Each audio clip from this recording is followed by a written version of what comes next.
Yan mga idol. Lagay tayo ng tubeless na gulong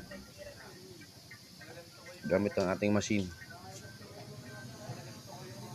Yan, iwas gas-gas.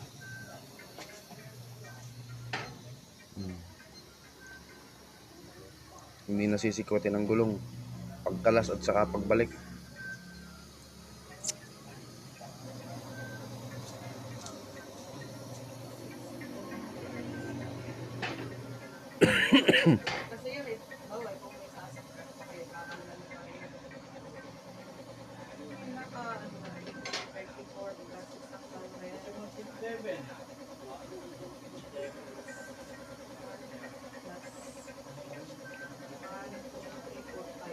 Yung gulong na yan mga idol, dala yan ng ating customer.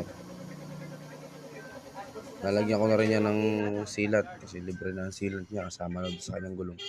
Kaya salpak na natin yan mga idol sa kanyang motor. Yamaha MXI 125. Yan mga idol.